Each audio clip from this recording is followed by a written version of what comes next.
ધર્મેશ પટેલની ચેનલ અને વર્તુળનો આગળનો વિડીયો.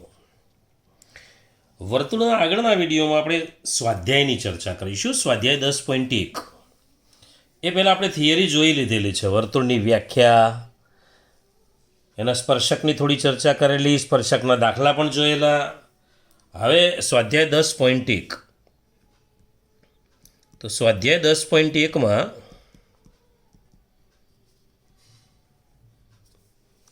સ્વાધ્યાય 10.1માં પહેલો પ્રશ્ન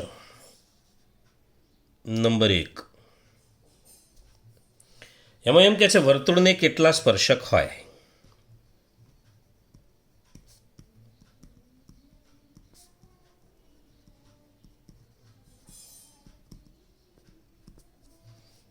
તો આ વર્તુળ હોય, આકૃતિ દોરવી જરૂરી નથી. જુઓ આ બિંદુ, કારણ કે વર્તુળ એ બિંદુઓનો સમૂહ છે. આપણે કહેલું છે, વ્યાખ્યા પ્રમાણે જોઈએ છીએ કે નિશ્ચિત બિંદુથી નિશ્ચિત અંતરે આવેલા બિંદુઓનો સમૂહ, એટલે ઘણા બધા બિંદુઓનો સમૂહ છે, અસંખ્ય બિંદુઓનો સમૂહ છે.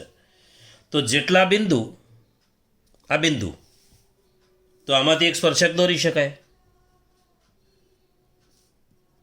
અહીંયા બિંદુ લઈએ તો એમાંથી એક સ્પર્શક દોરી શકાય. અહીંયા બિંદુ લો તો એમાંથી એક સ્પર્શક દોરી શકાય. એનો અર્થ કે વર્તુળને અસંખ્ય સ્પર્શકો દોરી શકાય. આકૃતિ દોરવી જરૂરી નથી. તો આપણે જવાબ લખીએ કે વર્તુળને અસંખ્ય સ્પર્શક હોય.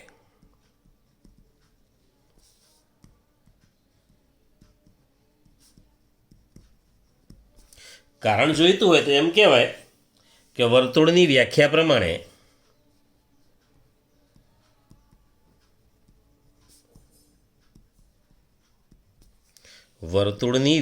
પ્રમાણે નિશ્ચિત બિંદુથી સમતલના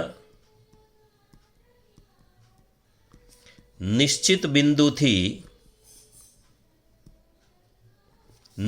અંતરે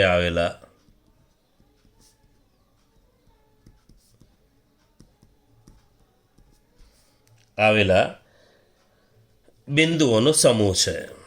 સમતલના બિંદુઓનો સમૂહ છે.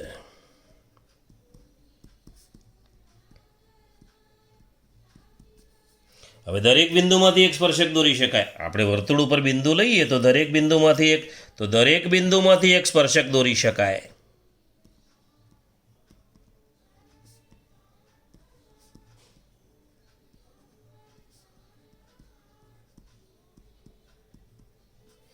માટે અસંખ્ય સ્પર્શક હોય.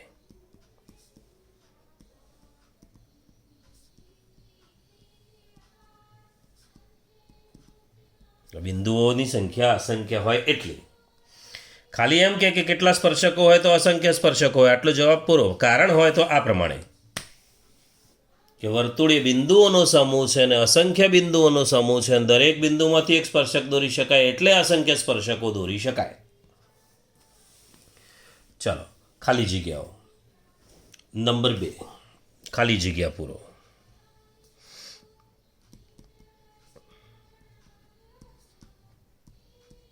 ખાલી જગ્યા પૂરો. સ્પર્શક વર્તુળને કેટલા બિંદુમાં છેદે? જુઓ, આપણે પહેલાં આવું જોયેલું છે, આગળના વિડીયોમાં ચર્ચા થઈ ગઈ છે કે સ્પર્શક હોય વર્તુળને, આ સ્પર્શક છે તો વર્તુળને એક જ બિંદુમાં છેદીને જાય. સ્પર્શક હોય વર્તુળને એક જ બિંદુમાં છેદીને જાય, અને છેદિકા હોય તો બે બિંદુમાં છેદીને જાય. છેદિકા હોય તો બે બિંદુમાં છેદીને જાય. બરાબર. ચલો, સ્પર્શક વર્તુળને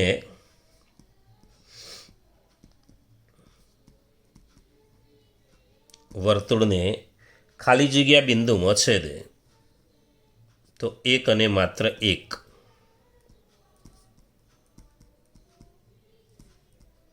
અનન્ય લખી શકાય. એક અને માત્ર એક બિંદુમાં છેદે. એક અને માત્ર એક બિંદુમાં છેદે. નંબર 2, વર્તુળને બે બિંદુમાં જે છેદીને જાય એને શું કહેવાય? તો છેદિકા. તો વર્તુળને બે બિંદુમાં છેદતી રેખાને ખાલી જગ્યા કહે છે તો છેદિકા કહેવાય. એક જ બિંદુમાં છેદીને જાય એ સ્પર્શક, બે બિંદુમાં છેદીને જાય એ છેદિકા. ચાલો, વર્તુળની છેદિકાને સમાંતર હોય, વર્તુળની છેદિકાને સમાંતર હોય એવા વધુમાં વધુ કેટલા સ્પર્શકો હોય? ચાલો, ત્રીજું, વર્તુળની છેદિકાને સમાંતર હોય એવા વધુમાં વધુ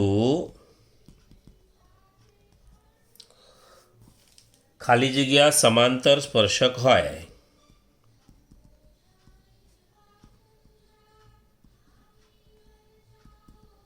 ના ખબર પડે તો આકૃતિ દોરી દેવાની. જો પહેલું સ્પર્શક તો એક અને માત્ર એક બિંદુમાં છેદે, છેદિકા હોય તો બે બિંદુમાં છેદે, પણ એમ કહે છે કે છેદિકાને સમાંતર હોય એવા વધુમાં વધુ કેટલા સમાંતર સ્પર્શકો? આ છેદિકા, આ વર્તુળ, ચાલો, આ વર્તુળની છેદિકા. હવે આને સમાંતર હોય એવા કેટલા સ્પર્શક દોરાય? તો એક સ્પર્શક અહીંયા દોરાય. જુઓ, આ એક આ દોર્યો અને એક સ્પર્શક અહીં દોરી શકાય. તમારી મૂળ રેખા માની લો કે એલ છે, આ છેદિકા એલ છે, આ છેદિકા છે. આ છેદિકાને સમાંતર, આ સમાંતર સ્પર્શક, આ સમાંતર સ્પર્શક કેટલા દોરી શકાયા? બે. તો બે સમાંતર સ્પર્શક હોય, સમાંતર હોય તો બે સ્પર્શકો હોય. આમ વર્તુળને અસંખ્ય સ્પર્શકો હોય, જે બિંદુ લઈએ ત્યાંથી સ્પર્શક દોરાય. આર્યું ને? હવે વર્તુળ અને સ્પર્શક, આ સ્પર્શક અને આ વર્તુળ બંનેનું આ સામાન્ય બિંદુ છે એને શું કહેવાય? તો સ્પર્શ બિંદુ કહીએ છીએ. આ છે સ્પર્શ બિંદુ છે, આ છે સ્પર્શક છે અને આ સ્પર્શ બિંદુ છે. તો આગળની વ્યાખ્યા, આગળની ખાલી જગ્યા એવી છે કે વર્તુળ અને સ્પર્શકના, વર્તુળ અને સ્પર્શકના સામાન્ય બિંદુને સ્પર્શ બિંદુ કહે છે.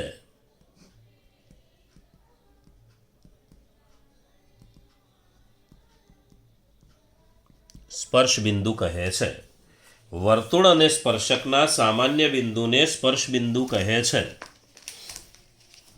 ચાલો આગળ, દાખલા નંબર 3, દાખલો ત્રીજો. ત્રીજા દાખલામાં 5 સેમી ત્રિજ્યાવાળા વર્તુળના કોઈ બિંદુ પી આગળ દોરેલ એક સ્પર્શક PQ, એક સ્પર્શક PQ કેન્દ્ર ઓમાંથી પસાર થતી રેખાને ક્યુ બિંદુએ છેદે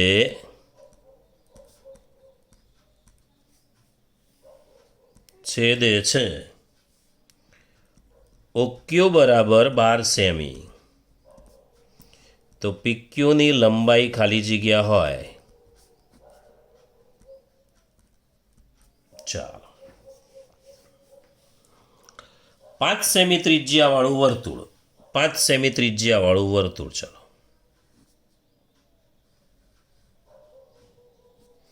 5 સેમી ત્રિજ્યાવાળું એક વર્તુળ, એના કોઈ બિંદુ પીમાંથી, કોઈ બિંદુ પી આગળ દોરેલ સ્પર્શક. ચલો, પી બિંદુ અહીંયા લઈ લઉં છું અને આ પી આગળ દોરેલો સ્પર્શક છે. આ સ્પર્શક છે. ખાલી રેખાખંડ દોરવું હોય અહીંથી તો પણ દોરી શકાય. હા, રેખા દોરવી જરૂરી નથી, દોરો તો પણ ચાલશે. ચાલો, સ્પર્શક PQ છે, અહીંયા પી બિંદુ આગળ છે ને, પી બિંદુ આગળ દોરેલો સ્પર્શક, પી બિંદુ આગળ દોરેલો સ્પર્શક છે PQ. હવે કેન્દ્ર ઓમાંથી પસાર થતી રેખાને કેન્દ્ર ઓમાંથી પસાર થતી રેખા આ સ્પર્શક PQ છે. હવે કેન્દ્ર O છે, ઓમાંથી પસાર થતી રેખા છે.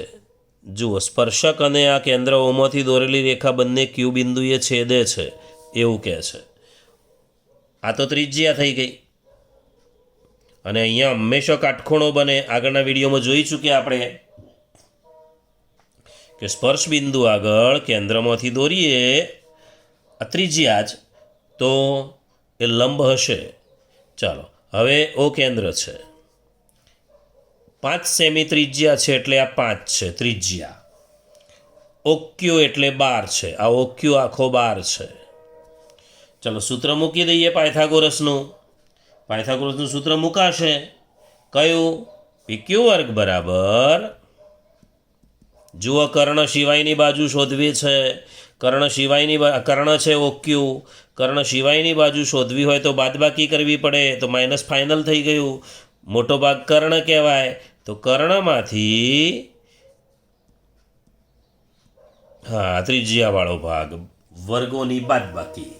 ચલો, OQ વર્ગ એટલે 12નો વર્ગ, પેલો 5નો વર્ગ, 144, 25, બાદબાકી કરીએ તો 119, અને 119 કોઈનો વર્ગ નથી, માટે વર્ગમૂળમાં 119 સેમી. આ આપણો જવાબ થયો. PQ બરાબર વર્ગમૂળમાં 119 આવશે. આટલા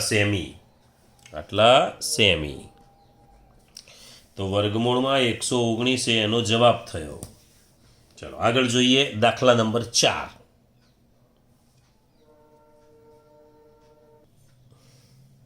ચલો, દાખલો 4. એક વર્તુળ દોરો.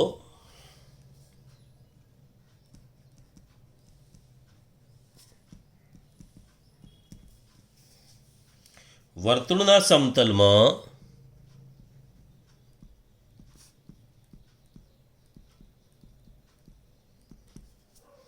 આપેલી કોઈ રેખાને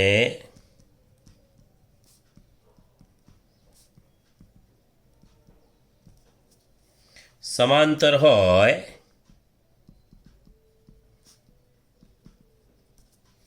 તેવી બે રેખાઓ દોરો.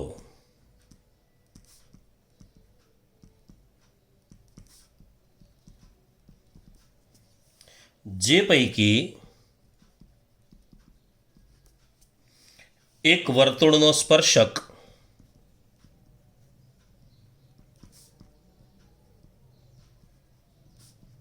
અને બીજી વર્તુળની છેદિકા હોય. જુઓ, પહેલાં કહે છે વર્તુળ દોરો, પછી વર્તુળના સમતલમાં આપેલી કોઈ રેખા દોરવાની, અને એને સમાંતર હોય એવી બે રેખા આપણે દોરવી છે કે જે એક સ્પર્શક હોય અને બીજી છેદિકા હોય. જુઓ, આ વર્તુળ,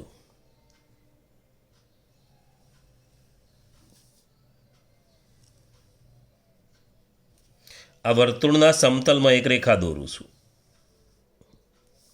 કઈ રેખા દોરી? તો L. ચલો, આ વર્તુળ અને એના સમતલમાં દોરેલી રેખા L. O કેન્દ્રિત વર્તુળ છે અને એના સમતલમાં દોરેલી રેખા L છે. O કેન્દ્રિત વર્તુળ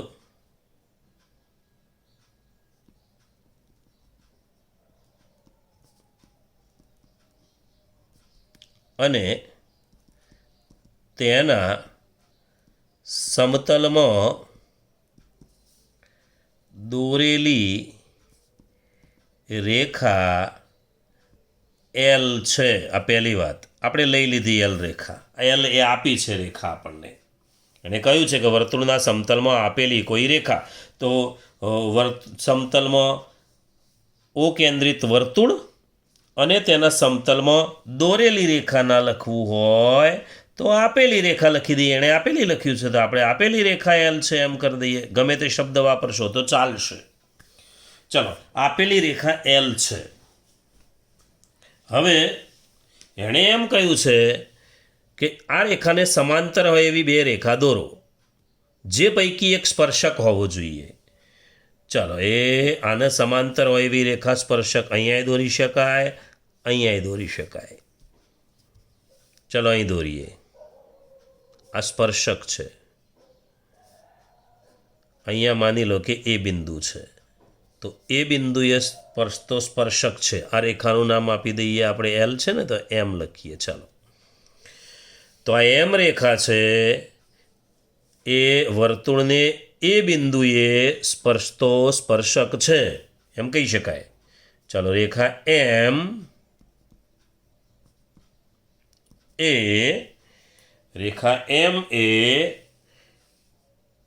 એ બિંદુએ સ્પર્શતો સ્પર્શક છે. સમાંતર તો છે જ, એલને સમાંતર દોરવાના જ છે આપણને. એલને સમાંતર રેખા દોરી દીધી આપણે. ચલો બીજી એક લઈએ. એલને સમાંતર બીજી એક રેખા લઈએ, એન લઈએ.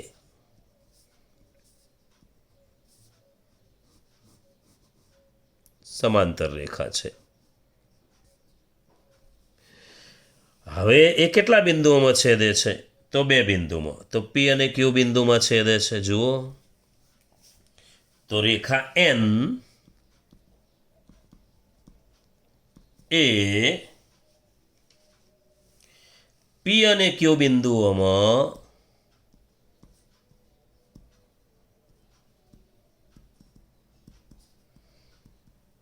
વર્તુળને છેદતી છેદિકા છે. અને રેખા એમ એ બિંદુએ વર્તુળને સ્પર્શતો સ્પર્શક છે. આપણે વર્તુળને લખી દઈએ. ચલો, વર્તુળને સ્પર્શતો સ્પર્શક છે. તો આ ચોથો પ્રશ્ન થયો. હવે આપણે થોડી થિયરી જોવી છે, તો થોડી થિયરી સમજી લઈએ. જો આપણે આટલી વાત થઈ ગઈ કે સમતલના કોઈ બિંદુમાંથી વર્તુળને સ્પર્શકો કેટલા.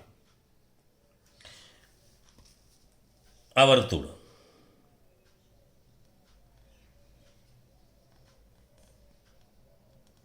જો વર્તુળની ઉપર બિંદુ હોય તો એક સ્પર્શક દોરી શકાય, એક બિંદુ હોય તો એક જ સ્પર્શક દોરી શકાય.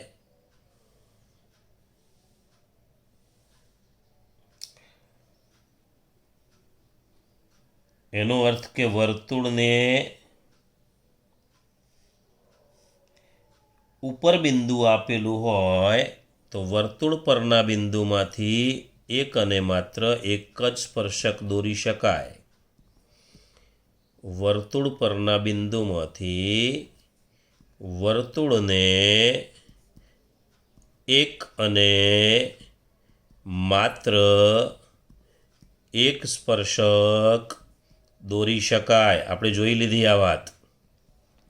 ઉપર બિંદુ લીધું છે એટલે એક અને માત્ર એક સ્પર્શક દોરી શકાય. બીજી વાત, વર્તુળની બહાર બિંદુ લીધું હોય, બાર બિંદુ છે, અહીંયા બાર છે, તો જુઓ બે સ્પર્શકો દોરી શકાય. બારના બિંદુમાંથી બે સ્પર્શકો દોરી શકાય. આ બારનું બિંદુ છે, આ પી ઉપરનું બિંદુ હતું. તો વર્તુળની બહારના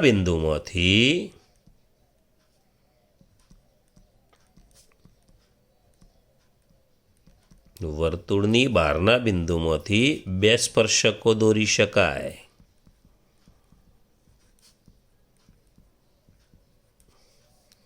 અને ત્રીજી વાત, આ પહેલી વાત થઈ, આ બીજી વાત, અને આ ત્રીજી વાત કે વર્તુળની અંદર બિંદુ હોય, જુઓ તો એક પણ સ્પર્શક ના દોરી શકાય. તો અંદરના બિંદુમાંથી એટલે વર્તુળની અંદરના બિંદુમાંથી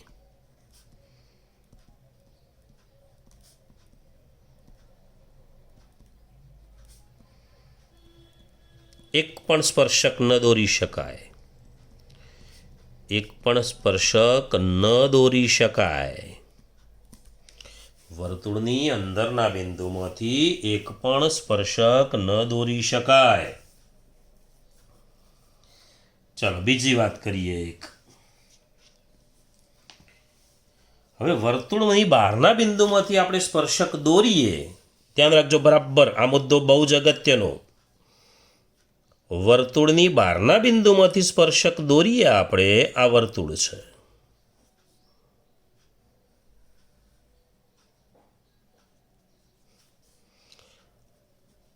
આ એક સ્પર્શક દોર્યો.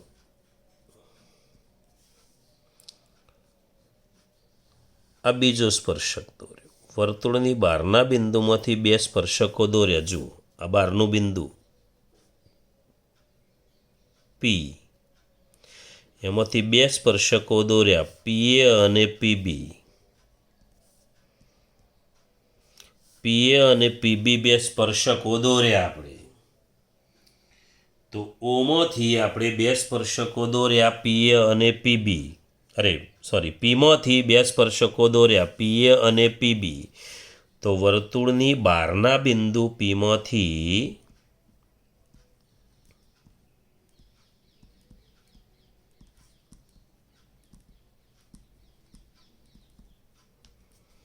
વર્તુળને બે સ્પર્શકો પીએ અને પીબી દોરેલ છે. ચાલો, એ અને બી શું છે? તો સ્પર્શ બિંદુ છે. એ અને બી સ્પર્શ બિંદુ છે. ચલો, વર્તુળનું કેન્દ્ર ઓ છે. જોજો બરાબર. હવે બહારના બિંદુમાંથી જ્યારે સ્પર્શકો દોરીએ એટલે આ જે સ્પર્શકોની લંબાઈ કહેવાય. પીએ એ સ્પર્શકની ભલે દોરી રેખા, પણ પીએ રેખાખંડ દેખાય છે એ વર્તુળના સ્પર્શકની લંબાઈ કહેવાય. આ પીબી વર્તુળના સ્પર્શકની લંબાઈ કહેવાય. આ બંને લંબાઈઓ હંમેશા સરખી જ હોય. પીએ બરાબર પીબી લખી શકાય. પીએ બરાબર પીબી આવું લખી શકાય. ધ્યાન રાખજો બરાબર. બહારના બિંદુમાંથી જ્યારે તમે સ્પર્શક દોરો છો તો એ સ્પર્શકોની લંબાઈઓ હંમેશા સરખી જ હોય. સ્પર્શકની લંબાઈ સરખી થશે. હવે જુઓ, ઓએ એ તો કેન્દ્રમાંથી સ્પર્શ બિંદુ આગળ જઈએ તો કાટખૂણો બને જ. અહીંયા પણ એવું થાય. તો પછી જુઓ, બંને ખૂણા પણ સરખા થયા. ઓએપી અને ઓબીપી બંને ખૂણા સરખા છે. તો લખી દઈએ, ખૂણો ઓએપી બરાબર ખૂણો ઓબીપી બરાબર 90°. પાકી વાત છે આ તો ખબર છે આપણને કે અહીંયા કાટખૂણો બને. એક સ્પર્શક હોય તો પણ કાટખૂણો તો બની જાય. એક સ્પર્શક દોરીએ તો એ સ્પર્શ બિંદુ આગળ કાટખૂણો છે. બે સ્પર્શકો છે તો બંને આગળ કાટખૂણા થઈ ગયા. ત્રીજી વાત, આ જે ઓપી છે એ કોમન છે. બંનેમાં કોમન છે. જુઓ, આ ત્રિકોણનો પણ ભાગ, આ ત્રિકોણનો પણ ભાગ, એટલે ઓપી બરાબર ઓપી એવું થઈ શકે. ઓપી બરાબર ઓપી એવું થઈ શકે.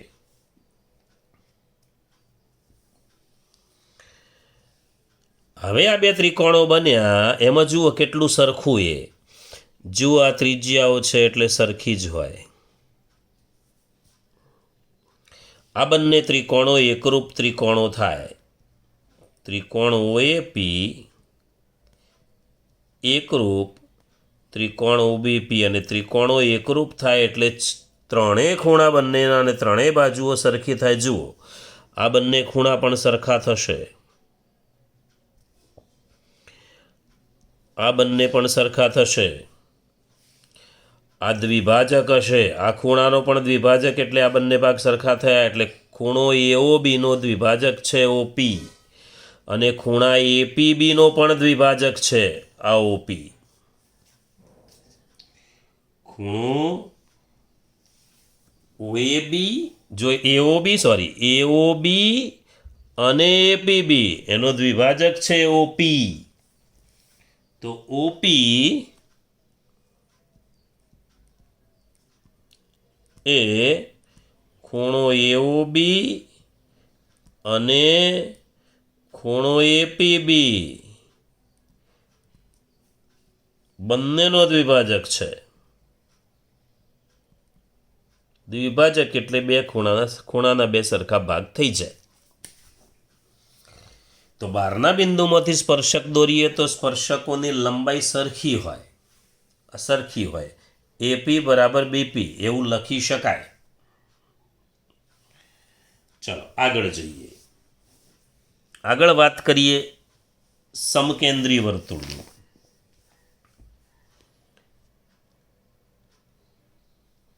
ચલો સમકેન્દ્રીય વર્તુળો એટલે માની લો કે એક જ સમતલમાં બે વર્તુળ છે.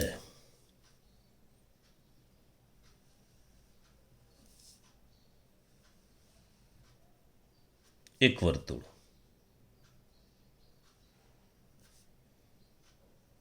બીજું વર્તુળ, કેન્દ્ર.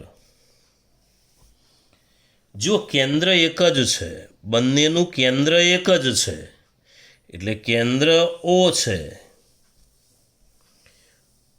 પણ ત્રિજ્યા જુદી જુદી છે.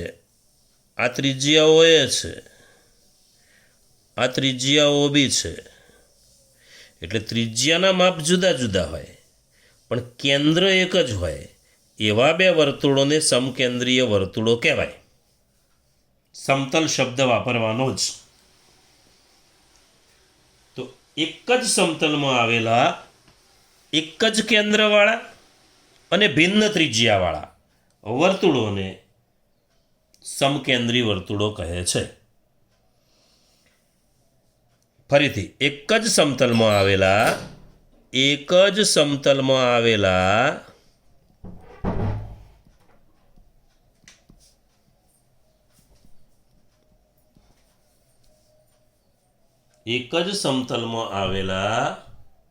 સમાન કેન્દ્રવાળા, કેન્દ્ર એક જ છે, સમાન કેન્દ્રવાળા કો તો એક જ કેન્દ્રવાળા, સમાન કેન્દ્રવાળા અને ભિન્ન ત્રિજ્યાઓવાળા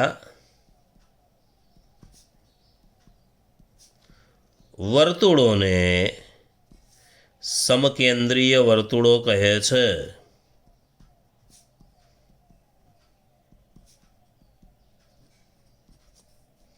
આ સમકેન્દ્રીય વર્તુળો થયા. કેન્દ્ર એક જ, ત્રિજ્યાઓ ભિન્ન. ચલો કેન્દ્ર જુદું જુદું હોય તો જુદા વર્તુળો હોય. જોજો બરાબર, કેન્દ્ર જુદું જુદું લઈએ. ચલો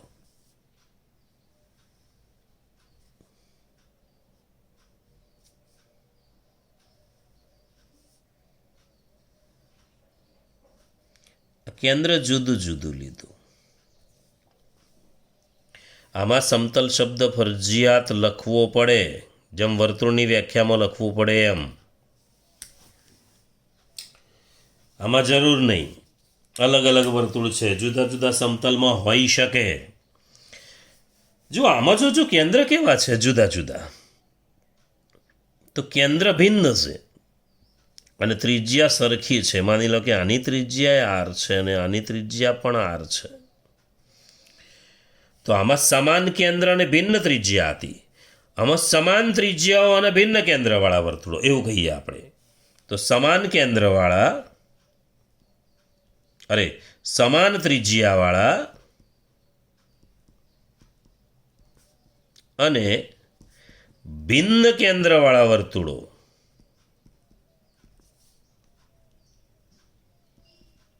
ને એકરૂપ વર્તુળો કહે છે. આ એકરૂપ વર્તુળોની વ્યાખ્યા થઈ.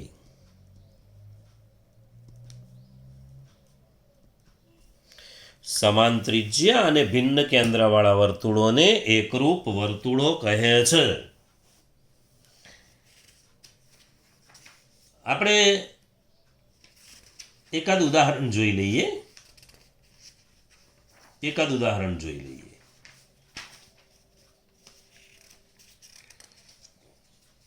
તો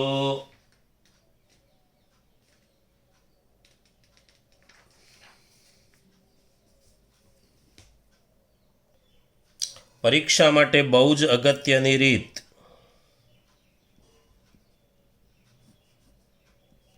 એક ઉદાહરણ જોઈએ કે બે સમકેન્દ્રી વર્તુળો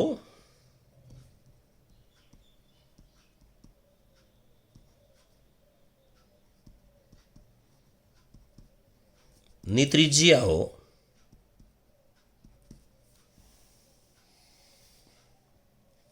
9 સેમી અને 15 સેમી છે.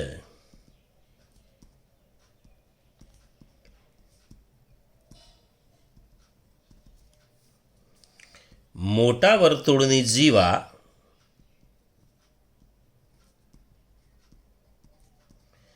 એ નાના વર્તુળને સ્પર્શે છે.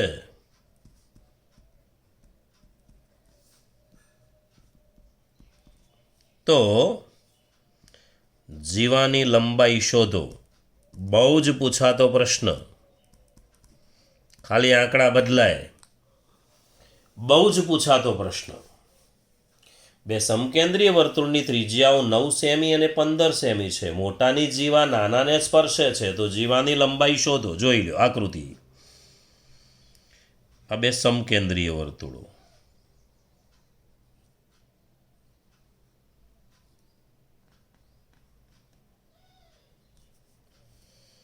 આ કેન્દ્ર આપણે ઓ લઈએ. મોટા વર્તુળની જીવા એટલે આ જીવા દોરું છું. ચાલો, એ નાના વર્તુળને સ્પર્શે છે. જોઈ લો, મોટા વર્તુળની જીવા એ નાના વર્તુળને સ્પર્શે છે. સ્પર્શે છે એટલે આપણને ખબર પડી જવી જોઈએ. કેન્દ્રમાંથી આ સ્પર્શ બિંદુ સુધી જુઓ, આપણે ત્રિજ્યા દોરીએ છીએ તો લંબ બને જ. આ બને જ લંબ. બસ આટલી ખબર પડે એટલે દાખલો આવડી જાય. અને પરીક્ષામાં આવશે જ. આવો એક દાખલો પરીક્ષામાં હોય જ. ચલો, અહીંયા એમ બિંદુ એ બી જીવા લઈએ. આ જુઓ મોટાની ત્રિજ્યા છે. આ મોટાની ત્રિજ્યા છે ઓ બી. ઓ એમ નાનાની ત્રિજ્યા છે. તો નાનાની ત્રિજ્યા 9 છે, મોટાની ત્રિજ્યા 15 છે, અને એમ બી માગ્યો છે. લખી દેવાય. હવે સૂત્ર શું મૂકીશું? તો એમ બી વર્ગ બરાબર જો કર્ણ સિવાયની બાજુ શોધવી છે કાટકોણ ત્રિકોણમાં, તો બાદબાકી થશે. તો ઓ બી વર્ગ માઇનસ ઓ એમ વર્ગ. ઓ બી વર્ગ એટલે 15નો વર્ગ માઇનસ 9નો વર્ગ. 15નો વર્ગ 225, 9નો વર્ગ 81. 225માંથી 81 કાઢી નાખીએ. 225માંથી 81 કાઢશો તો 5માંથી 1 જાય તો 4, અને 22માંથી 8 જાય તો 14. 144 થાય ને 144 થાય એટલે એમ બી બરાબર 12 થશે. પણ એમ બી 12 થશે. આખી જીવા એ બી માગી છે, તો એ બી બરાબર 2 MB.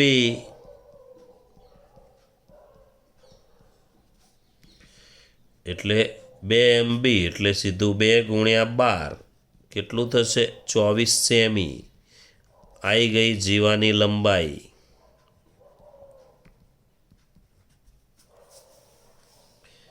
બીજો એક દાખલો આવો ગણી લઈએ.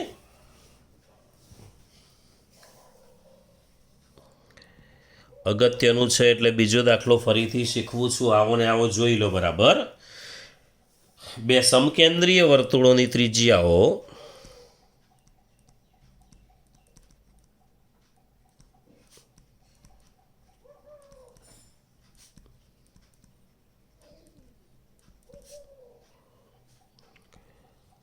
8 સેમી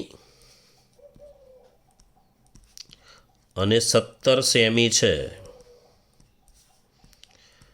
મોટા વર્તુળની જીવા નાના વર્તુળને સ્પર્શે છે.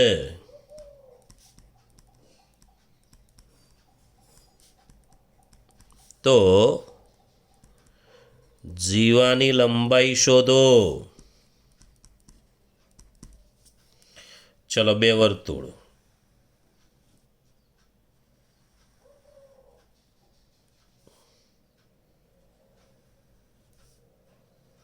કેન્દ્ર એક જ એટલે સમકેન્દ્રી વર્તુળો.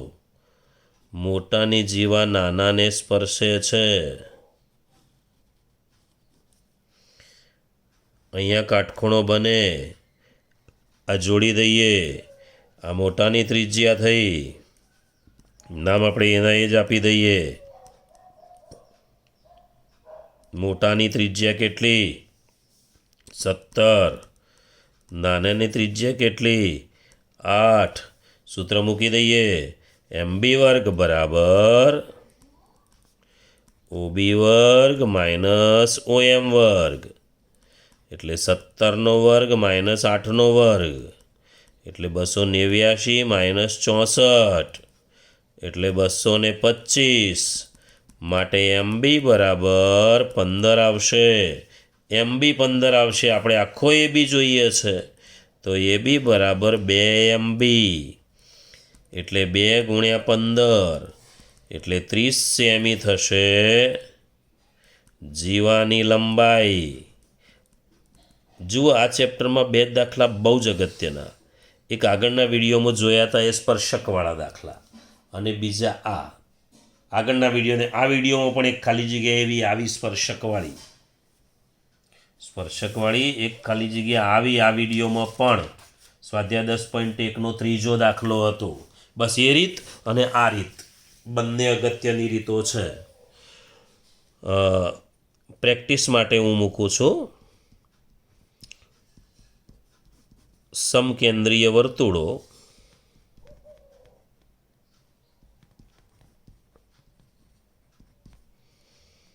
નંબર 1, ત્રિજ્યાઓના માપ લખું છું. પછી તો મોટાના વર્તુળની જીવા નાના વર્તુળને સ્પર્શે છે, તો જીવાની લંબાઈ શોધો. સવાલ એનો એ જ. તો અહીં હું લખી દઉં છું, 7 સેમી 25 સેમી.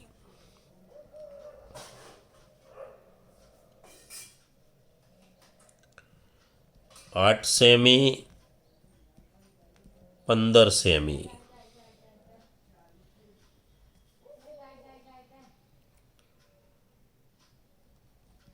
18 semi 30 semi.